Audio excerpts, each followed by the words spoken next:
Hello and welcome to my YouTube channel again, that is Bio with Chipmunk. So today we'll talk about the nervous system. हम इनके functions की बात कर ले तो अब देखो आप साइटोन साइटोन में सब कुछ प्रेजेंट है, निजल ग्रैन्युल प्रेजेंट है, आपका न्यूक्लियस प्रेजेंट है, लेकिन इसमें बस क्या प्रेजेंट नहीं है, इसमें आपका सेंट्रोसोम प्रेजेंट नहीं है। ठीक है, तो सेंट्रोसोम प्रेजेंट नहीं है, इसका मतलब क्या हुआ, सेंट्रोसोम किस में हेल्प करता है, it helps in the division of the cell. ठीक है, तो साइटोसोम क्या कर जाता है, साइटोसोम अपनी पावर लूज कर देता है डिवाइड करने के लिए। ठीक है, स्ट्रक्चर्स दिख रही है डेंड्राइट्स। अभी डेंड्राइट्स की बात करते हैं। डेंड्राइट्स क्यों लिखा है, डेंड्राइट्स का मतलब होता है ट्री या ट्री की ब्रांचेस। ठीक है, उसे हम डेंड्राइट्स बोलते हैं। ये क्या होती है, ये आपकी साइटोप्लाज्मिक प्रोजेक्शन होती है ऑफ द साइटोन। प्रोजेक्शन मतलब उसकी छवि, उसकी इमेज। ठीक है, एक छोटी से छोटी पार्ट ऑफ द बॉडी, मतलब फाइनेस्ट पार्ट, मतलब बहुत ही माइन्यूट पार्ट के पास में भी जाएगी और वहां तक नर्व इम्पल्स को पहुंचाएगी और वहां के साइटोन को मैसेज देगी कि आपके ब्रेन ने ये मैसेज दिया है कि ये काम आपको करना है। ठीक है, ये इसका फंक्शन है। नेक्स्ट हम बात करते हैं अब एक्सॉन की। अब ये जो लंबा सा स्ट्रक्चर है, ये पूरा एक्सॉन है। एक्सॉन केवल ये पार्ट नहीं है, एक्सॉन पूरा है ये। ठीक है, जो ब्लैक वाला पूरा, ये आपका एक्सॉन है। अब इसका क्या फंक्शन है, very long specialized processes form the axon. ये जो लॉन्ग प्रोसेसेस होते हैं, यानी कि लॉन्ग प्रोसीजर्स होते हैं, ये क्या बनाते हैं, आपके एक्सॉन बनाते हैं, और छोटे वाले आपको क्या बनाते हैं, साइटोन बनाते हैं। ठीक है, इट वेरीज इन साइज, ये साइज में वेरी कर सकते हैं, कुछ छोटे भी हो सकते हैं, कुछ बड़े भी हो सकते हैं। इट डिपेंड्स कि इनका फंक्शन कहाँ पे कैसा है। ठीक है, एक्सॉन है, axon is covered by the medullary sheath. Medullary sheath बोल सकते हो, माइलिन शीथ बोल सकते हो। माइलिन शीथ का फंक्शन क्या होता है, माइलिन शीथ का फंक्शन होता है कि जो नर्व इम्पल्स आपका साइटोन एक्सॉन की एंडिंग को पहुंचा रहा है, वो उसी ही के पास रहेगा। हो सकता है इसके पास किसी और चीज का नर्व इम्पल्स जा रहा हो और इसके बराबर में जो है या इससे अटैच जो है थोड़ा बहुत, उसके पास किसी और ऑर्गन के लिए जा रहा हो, तो उसकी जो इम्पल्सेस हैं वो मिक्स ना हो, इसीलिए आपकी माइलिन शीथ वहाँ पे प्रेजेंट होती है to form a protective covering around the axon. ठीक है, ये तो देखा कि जो आपका न्यूरॉन है, ये क्या करता है, आपकी इम्पल्सिस को ट्रांसफर कर रहा है from one destination to another destination. ठीक है, बट ये ट्रांसफर कैसे कर रहा है, या फिर इसमें कुछ तो ऐसा केमिकल होता होगा जिसकी वजह से क्या कर रहा है, उसको कैच करता है और वो क्या करता है, उसको ट्रांसफर कर देता है।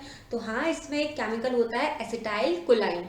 एसिटाइल कोलाइन जो केमिकल होता है, वो हेल्प करता है आपके इम्पल्सिस को कैच करके अलोंग द एक्सॉन को सेंड करने में और उसके आगे फर्दर प्रोसीड करने में। ठीक है,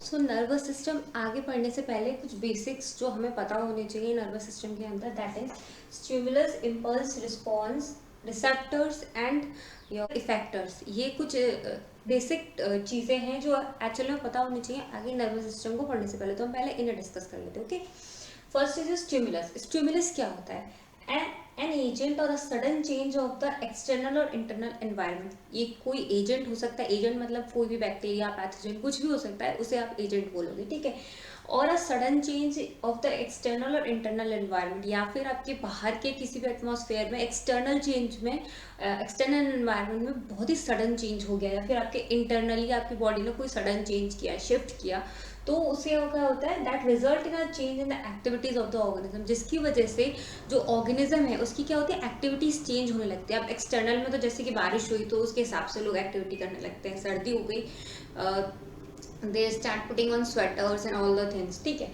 और अगर गर्मी हुई तो एसी ऑन हो गया, कूलर ऑन हो गए, तो उसकी वजह से क्या करने लगते हैं, हम लोग चेंज करने लगते हैं। ठीक है, तो दैट इज जस्ट स्टिमुलस, मतलब आपकी बॉडी को क्या मिल रही है, स्टिमुलस मिल रही है, और आपको बता रही है कि ये चीज़ें चेंज हो रही हैं, चाहे वो इंटरनली हो रही हैं आपके अंदर, चाहे वो एक्सटर्नली हो रही है। ठीक है, तो उसे आप क्या बोलेंगे, स्टिमुलस।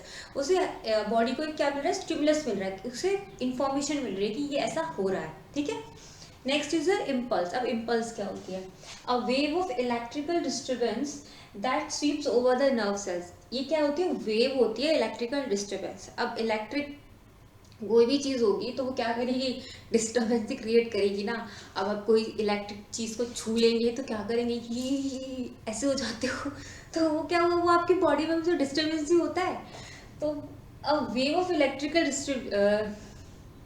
डिस्टर्बेंस, तो जो आपकी जो बॉडी में वेव जा रही है of electrical disturbance, that sweeps over the nerve cells, जो किसके ऊपर से होके जा रही है, नर्व सेल्स के ऊपर से होके जा रही है। लेकिन इस इम्पल्स से आपकी बॉडी हिलेगी नहीं, ये आपकी बॉडी में ऑलरेडी हमेशा चलती रहती है इम्पल्सेस, ठीक है। ये इलेक्ट्रिक डिस्टर्बेंस बहुत ज़रूरी होती है for the normal functioning of the body. तो ये किस में जाती है, ये नर्व सेल्स में जाती है, ठीक है। अब नेक्स्ट है आपका रिस्पॉन्स। रिस्पॉन्स क्या होता है, a change in activity of the organism due to stimulus.